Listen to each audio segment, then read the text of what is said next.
আসসালামু আলাইকুম, আপনাদের সবাইকে স্বাগত জানাচ্ছি। এখনকার আলোচনা আপনাদের সঙ্গে আছি আমি সিরাজুল ইসলাম।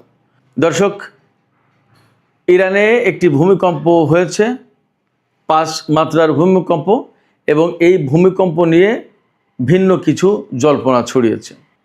ভূমিকম্পের যে মূল কেন্দ্র ছিল, সেই কেন্দ্রের এলাকায় আমেরিকার একটি MQ-9 ড্রোন ভূপাতিত করা হয়েছে। এই যে ভূমিকম্পের যে কেন্দ্রস্থল, সেই জায়গায় মার্কিন ড্রোন কি করছিল এবং কেন গেল, এটা কিন্তু আর এক বড় প্রশ্ন। এবার সে আরও মজার কয়েকটা খবর আছে। সৌদি আরবকে আমেরিকা ইউরেনিয়াম এনরিচ করার অনুমতি দিচ্ছে, তার মানে পরমাণু কর্মসূচি, এবং ইউরেনিয়াম এনরিচ করবে সেটা কোনো সমস্যা না, সমস্যাটা কিন্তু ইরানের সাথে, ইরান করলে সমস্যা।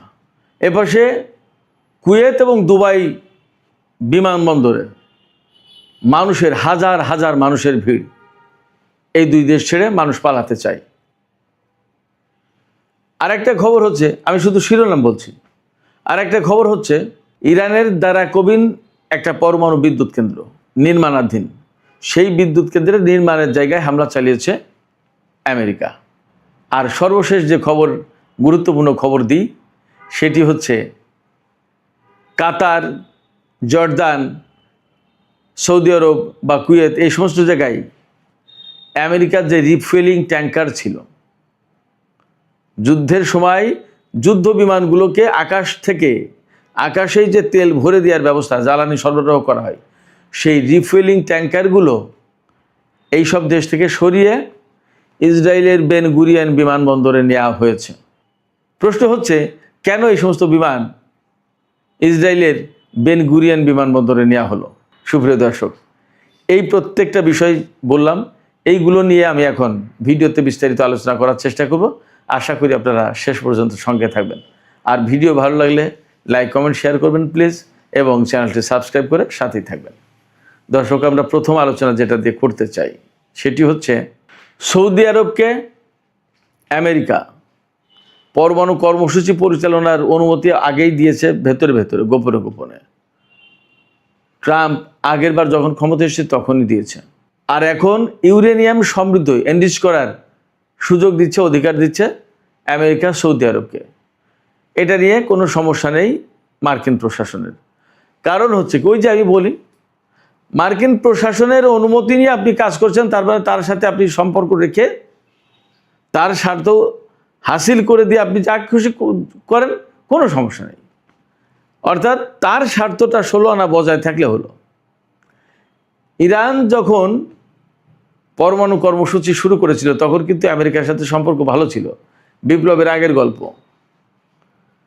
এই আমেরিকাই তখন কিন্তু ইরানের পরমাণু কর্মসূচির প্রতি ব্যাপক সমর্থন দিয়েছিল, কোনো সমস্যা ছিল না।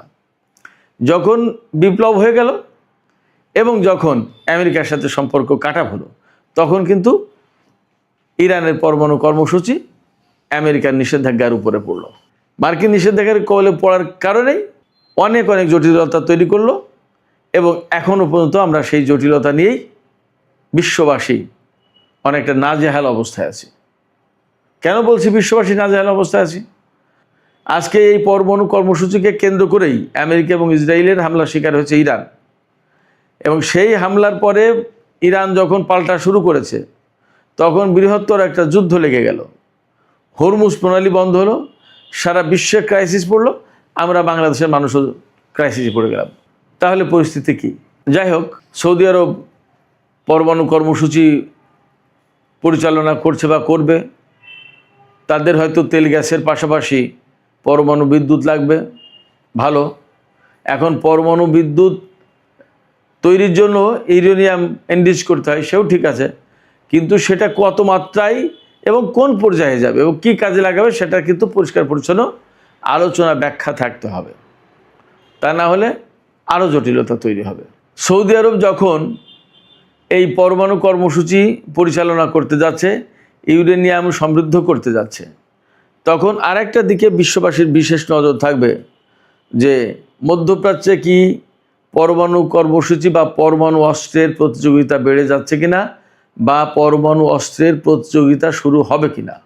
এপাশে ইরান আমেরিকার মধ্যকার যে যুদ্ধ, সে যুদ্ধ কিন্তু চলছে। গত রাতেও কম বেশি যুদ্ধ হয়েছে, তবে যতদূর তা বুঝতে পারছি যে আগের রাতের চেয়ে যুদ্ধের মাত্রাটা কম। এবং ইরানের পক্ষ থেকে পরিষ্কার করে বলা হয়েছে, ইরানের বেসামরিক কোনো লক্ষ্যবস্তুতে যদি আমেরিকা বা কেউ হামলা চালায়, বিশেষ করে দুবাই যদি এ ব্যাপারে কোনো রোল প্লে করে, তাহলে দুবাইয়ের যে আন্তর্জাতিক বিমানবন্দর, জেবাল আলী সমুদ্র বন্দর, ফুজাইরা বন্দর এবং আবুধাবির বিমানবন্দর, এ সমস্ত সব কিছু একদম ধ্বংস করে দেবে, ইরান একদম পরিষ্কার বলেছে। ইরানের পক্ষ থেকে নোটিশও দেওয়া হয়েছে কুয়েত, দুবাই, এরকম কিছু কিছু দেশের, যে তারা যেন সব নিরাপদে থাকে। আমেরিকা যদি ইরানের বৃহত্তর বেসামরিক অবকাঠামোর উপর হামলা চালায়, তাতে যদি কুয়েত যোগ দেয়, তাতে যদি বাহরাইন যোগ দেয়, তাতে যদি সংযুক্ত আরব আমিরাত যোগ দেয়, বা এই সমস্ত দেশ থেকে হামলা চালানো হয়, মার্কিন বাহিনী যদি চালায়, তাহলে ইরান কিন্তু এই সমস্ত দেশের বেসামরিক অবকাঠামোর উপর হামলা চালাবে। এরই ভিতরে কিন্তু পাল্টাপাল্টি হামলা হয়েছে। ইরানের পানি সংরক্ষণাগারে হামলা চালিয়েছে আমেরিকা। ইরানও কুয়েত এবং বাহরাইনে ওয়াটার ডিস্যালিনেশন প্রজেক্টে হামলা চালিয়েছে। এখানে আমেরিকা ইরানের অবকাঠামো ধ্বংস করছে, আর ইরান ধ্বংস করছে এই অঞ্চলে আমেরিকার মিত্র দেশগুলোর। মাঝখান থেকে একদম নিরাপদ থেকে যাচ্ছে আমেরিকা। এখানে মধ্যপ্রাচ্যের দেশগুলোর বোঝা উচিত, বা তাদের কৌশল ঠিক করা উচিত, যে আসলে অঞ্চলের স্বার্থ দেখবে নাকি আমেরিকার স্বার্থ দেখবে, ইরানের সাথে শত্রুতা করবে নাকি মিত্রতা করবে। এই সমস্ত নতুন করে ভাবার মনে হয় সময় এসেছে। এবার সে আমেরিকা ইরানের উপরে ব্যাপক ভিত্তিক হামলা চালানোর জন্য গত কয়েকদিন আগেই বেশ কিছু যুদ্ধ বিমান এবং রিফুয়েলিং ট্যাঙ্কার বিমান এনেছে, এবং এইগুলো জর্দানে অনেকগুলো মোতায়েন করেছিল। আপনারা সবাই দেখেছেন কি ব্যাপক ভিত্তিক প্রতিরোধ যুদ্ধ চালিয়েছে ইরান গত কয়েকদিন, এবং তাতে আসলে আমেরিকার অনেকগুলো রিফুয়েলিং ট্যাঙ্কার ধ্বংস হয়েছে। যুদ্ধ বিমান, হেলিকপ্টার তো ধ্বংস হয়েছে, আজকের দুপুরের ভিডিওতেও আমি বলেছি। এই যে রিফুয়েলিং ট্যাঙ্কার ধ্বংস হয়েছে, এক একটা বিমান তো অনেক বড় বড় এবং বিরাট ব্যাপার, কৌশলগত দিক দিয়ে খুবই গুরুত্বপূর্ণ। একটা রিফুয়েলিং ট্যাঙ্কার কয়েকটা যুদ্ধ বিমানকে জ্বালানি সরবরাহ করতে পারে আকাশে। আবার এত বড় বড় বিমান তো অনেকগুলো রাখাও মুশকিল, সেক্ষেত্রে অল্প সংখ্যক বিমান অধিক সংখ্যক বিমানকে যুদ্ধক্ষেত্রে তেল সরবরাহ করার ব্যবস্থা করে থাকে। এর ভিতরে দেখা যাচ্ছে যে ইরানের ড্রোন এবং ক্ষেপণাস্ত্র হামলায় অনেকগুলো বিমান নষ্ট হয়ে গেছে। এই রিফুয়েলিং KC-135 এবং KC-46 এই মডেলের বিমান। এখন বিমানগুলোকে বাঁচানোর জন্য ইসরায়েলের বেন গুরিয়ন বিমানবন্দরে নিয়ে যাচ্ছে আমেরিকা। কারণ কি, এই মুহূর্তে ইসরায়েলের সাথে ইরানের কোনো যুদ্ধ হচ্ছে না। এই যে ইসরায়েলের সাথে ইরানের যুদ্ধ হচ্ছে না, এই সুবিধাটা নিয়ে আমেরিকা ইসরায়েলের বিমানগুলো রাখতে চায়, যাতে ইরান ওখানে তো আর হামলা চালাবে না। মধ্যপ্রাচ্যের এই সমস্ত দেশগুলোর উপরে কেন ইরান হামলা চালাচ্ছে, মার্কিন ঘাঁটিগুলোর উপর হামলা চালাচ্ছে কেন? ইরানের বক্তব্য হচ্ছে কি, যে ওই সমস্ত দেশের ঘাঁটি মাটি ব্যবহার করে, যেহেতু আমেরিকা ইরানের উপর হামলা চালাচ্ছে, অতএব ওই দেশের ওই সমস্ত জায়গায় হামলা চালানো হচ্ছে ইরানের পক্ষ থেকে। ইসরায়েলের বিমানবন্দর ব্যবহার করে যদি আমেরিকা ইরানের উপর হামলা চালায়, তাহলে ইসরায়েলের ওই সমস্ত বিমানবন্দরে হামলা চালাবে ইরান। তাতে ইরানের ভয় পাওয়ার কোনো কারণে ভয় পাবে না, এবং এ নিয়ে কোনো সিদ্ধান্তহীনতায় ভুগবে না। আমার ব্যক্তিগত পর্যবেক্ষণ বা ব্যক্তিগত অভিমত এটা। আপনারা কি মনে করেন, আপনারা বলতে পারেন দর্শক। তো যখন ইসরায়েলের বেন গুরিয়ন বিমানবন্দর হোক আর অন্য কোনো বিমানবন্দর হোক, যে বিমানবন্দর থেকেই হোক না কেন, যুদ্ধের কাজে এই সমস্ত বিমানকে ব্যবহার করা হবে, তখন কিন্তু ইরান ঠিকই তার উৎসে আঘাত হানবে। তাহলে আবার নতুন করে ইসরায়েলের এই যুদ্ধে প্রকাশ্যে জড়িয়ে পড়ার একটা প্রশ্ন কিন্তু বা সম্ভাবনা, আশঙ্কা তৈরি হচ্ছে। চলমান যুদ্ধের ভেতরে গত পরশুদিন ইরান সতর্কবার্তা জারি করেছিল কুয়েত, বাহরাইন, সংযুক্ত আরব আমিরাত, এই সমস্ত দেশের লোকজনের উপরে, যে তোমরা যত দূর পারো দেশ ছাড়ো, বা বিমানবন্দর, সামরিক এলাকা, যে সমস্ত জায়গায় ঘাঁটি আছে বা আমেরিকার বিভিন্ন প্রতিরক্ষা ব্যবস্থা মোতায়েন আছে, এই সমস্ত এলাকার যেন ছেড়ে চলে যায় সাধারণ লোকজন। আবার এর ভেতরে গতকালকের খবর ছিল আমেরিকা তার নাগরিকদেরকে মধ্যপ্রাচ্যের সব দেশ থেকে চলে যাওয়ার জন্য বলেছে। তার মানে যুদ্ধের বিস্তৃতি বাড়ছে, পরিধি বাড়ছে, এটা বোঝা যায়। এইরকম একটা প্রেক্ষাপটে কুয়েত ইন্টারন্যাশনাল এয়ারপোর্ট এবং দুবাই ইন্টারন্যাশনাল এয়ারপোর্ট, এই দুটো বিমানবন্দরে হাজার হাজার মানুষের ভিড়। তারা সবাই এই দুটো দেশ ছেড়ে চলে যেতে চাচ্ছে। এর ফলে অনেকগুলো প্রভাব আমরা দেখব। একটা হচ্ছে হয় বড় রকমের যুদ্ধ হবে, আর একটা হচ্ছে বড় রকমের যদি যুদ্ধ হয় তাহলে মধ্যপ্রাচ্য আরও ধ্বংসস্তূপে পরিণত হবে। আর একটা বিষয় হচ্ছে যে এই সমস্ত দেশ থেকে যে সমস্ত বিদেশি লোকজন চলে যাচ্ছে, তার মানে এই সমস্ত দেশের শিল্প কারখানা এগুলো অনেক কিছু অচল হয়ে যাবে। সেক্ষেত্রে জনজীবন বেশ ঝুঁকির মুখে পড়বে এই সমস্ত দেশের, মধ্যপ্রাচ্যের এই সমস্ত দেশের। কারণ এরা এই বিদেশি শ্রমিক নির্ভর হয়ে গেছে, তো তাদের কলকারখানা অনেক কিছু এই বিদেশি লোকজন না থাকলে তারা নিজেরা চালাতেই পারে না। এই সমস্ত দেশের লোকজন তো খাই দায়, ঘুরে ফেরে, পয়সা আছে, ফুর্তি করে, কাজ তো তারা কম করে। যখন বিদেশি লোকজন, বিদেশি শ্রমিক বা বিদেশি জনশক্তি চলে যাবে তখন কিন্তু তারা বিপদে পড়বে। পাশাপাশি যদি ব্যাপারটা এরকম হয় তাহলে যুদ্ধটার পরিধি কিন্তু অনেক বড়, বিস্তৃত হবে।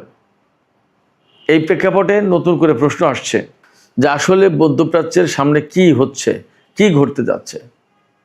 মধ্যপ্রাচ্যের ভাগ্য কি এই যুদ্ধের ভেতরতেই নির্ধারিত হবে? এবং মধ্যপ্রাচ্যের এই যে সংকট, এই যে দ্বন্দ্ব, সংঘাত, যুদ্ধ, এর কারণে আমরা বিশ্বের অন্যান্য অংশের লোকজন কেন এই খেসারত দিচ্ছি এবং ক্ষতির মুখে পড়ব? এই প্রশ্ন কিন্তু আসছে। কেন আমরা আমেরিকা, ইসরায়েল বা তাদের আদার স্বার্থগত দ্বন্দ্বের বলি হব এবং বিশ্বের অর্থনীতি, বিশ্বের তেলের বাজার, বিশ্বের ভূ রাজনীতি, এগুলো সব কিন্তু কেন ঝুঁকির মুখে পড়বে? আর একটা বিষয় আমি আলোচনার প্রথম দিকে বলেছিলাম, সেটা বলতে একটু দেরি করে ফেললাম। সেটা হচ্ছে ইরানের খুজেস্তান প্রদেশে কাহালুয়ে এলাকায় ভূমিকম্প হয়েছে। ভূমিকম্পের মাত্রা 5, রিক্টার স্কেলে 5 মাত্রার ভূমিকম্প হয়েছে। এই ভূমিকম্পের পর অনেকেই ধারণা করছে, অনেক জল্পনা গুজব ছড়িয়ে পড়েছে যে ইরান নাকি পরমাণু বোমা পরীক্ষা করেছে। পরমাণু বোমা পরীক্ষার কারণে এই ভূমিকম্প। এবং অনেকে মনে করছে যে যুদ্ধের ভেতরে আমেরিকার এত চাপাচাপির পরে এখন হয়তো ইরান উপায়হীন হয়ে বোমা বানিয়েই ফেলেছে, হয়তো পরীক্ষাই করবে। এই রকম ঘটনা, এরকম কথা তো বিভিন্ন সময় ছড়ায়। এইরকম একটা প্রেক্ষাপট থেকে আমেরিকা তার একটি MQ-9 রিপার ড্রোন এই ভূমিকম্প যে এলাকায় হয়েছে এর এপিসেন্টার, কেন্দ্রস্থল যেখান থেকে ভূমিকম্প শুরু হয়েছে, এই জায়গায় পাঠিয়েছে।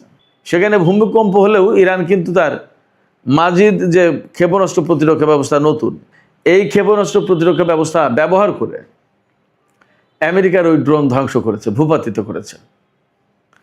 তাইলে এখন আশঙ্কা কিন্তু বেড়ে গেল এই কারণে, আমেরিকা অনেক কিছু জানাশোনার পরেই কিন্তু সেখানে ড্রোন পাঠানোর কথা।